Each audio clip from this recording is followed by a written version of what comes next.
আসসালামু আলাইকুম আপুরা, সবাই কেমন আছেন? কি অবস্থা? আমি একটা নীলাঞ্জন একটা শাড়ি পরে আছি। খুব সুন্দর একটা বাটিক সিল্কের মধ্যে শাড়িটা, অসম্ভব সুন্দর কিন্তু এই শাড়িটা। এবং দেখতেই পাচ্ছেন মানে এত সুন্দর একটা ব্লু।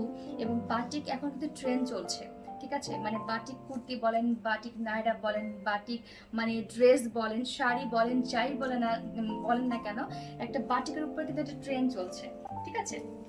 তো আমিও কিন্তু খুব সুন্দর একটা বাটিক সিল্কের একটা শাড়ি পরে আছি, অসম্ভব সুন্দর। যেটা কিনা হচ্ছে কালারটা দেখতেই পাচ্ছেন, একটু ডিপ ব্লু, ঠিক আছে? একদম ডিপ ব্লু, এবং ব্লুর সাথে খুব সুন্দর একটা অ্যাশ কালার টোন আছে, ঠিক আছে? একটা অ্যাশ কালার টোন আছে। এবং আঁচলের ভিউতে যেটা দেখতে পাচ্ছেন আপনারা, খুব সুন্দর করে কিন্তু একটা অরেঞ্জ কালার টোন আছে এখানে, এবং হচ্ছে একটু গ্রিনিশ টোন আছে, একটু অ্যাশ টোন আছে, একটু হোয়াইটিশ কালার টোন আছে। সো ভ্যারাইটি টাইপ কিন্তু কালার এখানে আপনারা পেয়ে যাবেন। সো আপনারা যদি মনে করেন যে আমি ব্লু কালার শাড়ির সাথে ব্লু ব্লাউজ না পরে আমি একটু হোয়াইট কালার একটা ব্লাউজ পরবো, পরতে পারেন। যদি মনে করেন একটু অ্যাশ কালার ব্লাউজ পরবেন, পরতে পারেন। যার যেটা ইচ্ছা সে সেটা কিন্তু পরতে পারবেন। প্রত্যেকটা ব্লাউজের সাথে কিন্তু ভালো লাগবে শাড়িটা দেখতে।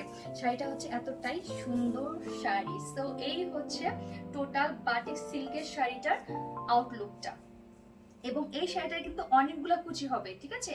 অনেকগুলো কুচি হবে, এবং এটা ব্লাউজ পিস কিন্তু রানিং এ আছে। সো আপনারা যদি কেউ মনে করেন যে আমি এটার ব্লাউজটা না কেটে আমি কুচিটা বেশি ইউজ করব, তো সেটা আপনারা করতে পারেন। আর যদি কেউ মনে করেন যে না আমি হচ্ছে ব্লাউজ পিসটা কেটে ম্যাচিং করে পরবো, সেটাও করতে পারেন। আবার যদি কেউ মনে করেন যে না আমি আপুর মতো অন্য একটা ব্লু কালার ব্লাউজ দিয়ে অথবা অ্যাশ কালার একটা ব্লাউজ দিয়ে আমি শাড়িটা ক্যারি করবো, সেটাও করতে পারেন। অসম্ভব সুন্দর লাগবে, ঠিক আছে? কারণ ব্লু লাভার যারা আছেন, আমার কাছে মনে হয় না এই শাড়িটা কেউ মানে রেখে দিবেন, সবাই কিন্তু এটা নিতে চাইবে, ঠিক আছে? এতটা সুন্দর এই ব্লু কালারটা।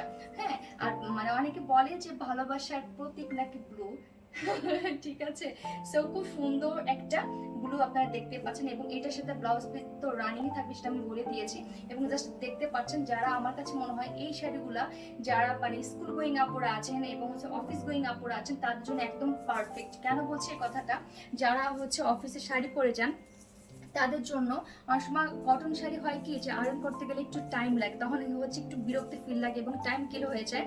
তো আমার কাছে মনে হয় যে এই ধরনের যদি আপনার বাটিকের সিল্কি শাড়ি পরেন, একদম রেগুলার ওয়ারের জন্য অনেক ভালো কিন্তু হবে। এবং হচ্ছে ইজিলি মুভ করতে পারবেন, কারণ আপনি অফিসে কাজ করবেন বা স্কুলে বা কলেজে আপনি কাজ করবেন, তখন দেখা যায় আপনি যদি ইজিলি মুভ না করতে পারেন তাহলে তার হলো না, তাই না? এবং এই শাড়িগুলো এতটাই লাইট ওয়েট, এতটাই লাইট ওয়েট, যেটা কিনা আপনার কাছে মনে হবে না যে আপনি একটা শাড়ি ক্যারি করছেন, 14 হাতের একটা শাড়ি আপনি ক্যারি করছেন, এটা একদমই মনে হবে না। অসম্ভব সুন্দর এই ব্লু কালার শাড়িটা। তো এই বাটিক শাড়ির বেশ কিছু কিন্তু শাড়ি আমাদের পেজে আপনারা পেয়ে যাবেন, যেটা কিনা হচ্ছে আপনারা আপনাদের পছন্দ করে নিতে হবে। তবে যেটা করতে হবে সেটা হচ্ছে আমাদের পেজের রুলস মেনটেন করে কিন্তু অর্ডারটা কনফার্ম করে ফেলতে হবে, ঠিক আছে? সো এই হচ্ছে শাড়িটার আউটলুকটা। আমি আরেকবার একটু দেখিয়ে দিই আপনাদেরকে। তো এই হচ্ছে শাড়িটার আউটলুকটা।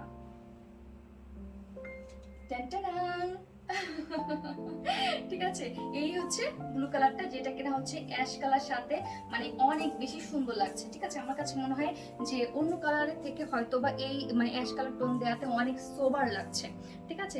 সো এই শাড়িটা পিক করতে যেটা করতে হবে সেটা আমাদের রুলস মেনটেন করতে হবে, আস্তা কালেকশন পেজে অর্ডারটা করে ফেলতে হবে। ওকে, আল্লাহ হাফেজ।